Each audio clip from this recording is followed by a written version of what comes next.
பொண்ணு மாப்பிள்ளைய கையோட அழைச்சிட்டு போலாம்னு பார்த்தா நாள் நல்லா இல்லைன்னு சொல்லிட்டீங்க. இருந்து கூட்டிட்டு போலாம்னா பஞ்சு மில்லுல ஏகப்பட்ட வேலை இருக்கு. அடுத்த வாரமாவது அவங்கள அனுப்பிச்சு வச்சிருங்க. அப்ப நான் வர்றேங்க. பொண்ணை நல்லபடியா பாத்துக்குங்க. கவலைப்படாதீங்க சம்பந்தி, இனிமே இது உங்க பொண்ணு இல்ல, எங்க பொண்ணு. என்னங்க என்னடி பாத்துட்டு நிக்கிற? என்ன கண்ணுக்கு முன்னால பூச்சி பறக்குது, கடிச்சுன்னு என்ன ஆகுறது? நான் பாக்கலைங்க.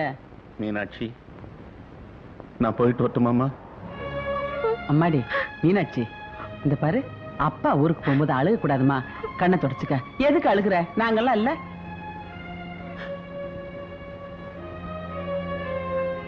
வர மாப்பிள்ள வாங்க. சம்பந்தி, ஒண்ணு சொல்ல மறந்துட்டீங்களா? என்னங்க? எங்கேயோ கண்காணாத இடத்துல பஞ்சு மில்ல வச்சுட்டு கஷ்டப்படுறதை விட அதை வித்துட்டு மெட்ராஸ்ல ஒரு இரும்பு கம்பெனி ஆரம்பிச்சீங்கன்னு வைங்க, உங்க மாப்பிள்ளைக்கு ஒரு வேலை போட்டு கொடுத்த மாதிரி இருக்கும். இந்த வயசான காலத்துல நீங்களும் ரெஸ்ட் எடுத்த மாதிரி இருக்கும்.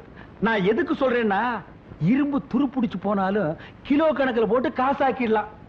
என்ன யோசிக்கிறீங்க? இதெல்லாம் யோசிக்கவே கூடாது. பில்ல வித்தமா, மெட்ராஸுக்கு வந்தமா, இரும்பு வாங்கணுமா, கடையை விரிச்சுமான்னு இருக்கணும்.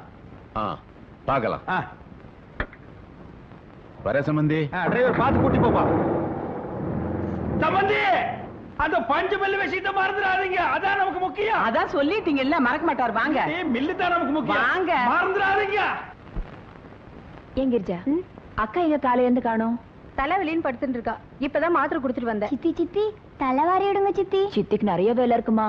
மீனு சித்தி இருக்காங்கல்ல, அவங்கள சீவிட சொல்லு போ. ஏய் நீ இருமா, அவகிட்ட எதுக்குக்கா? அவ ரொம்ப திமிர் பிடிச்சவ. நேத்து இப்படிதான் அடுப்புல பால் வச்சிருக்கேன் பாத்துக்கோடின்ட்டு குழந்தைக்கு கால் கழுவி விட போயிருந்தேன்.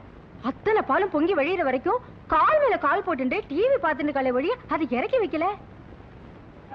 அவள அப்படி செஞ்சா? அந்த பொண்ணை பார்த்தா அப்படி தெரியலையே.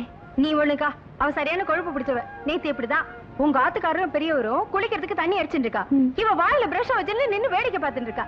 ஏன் இவ வாங்கி அரிச்சு ஊத்துனா என்ன, பறஞ்சா போயிடுவா?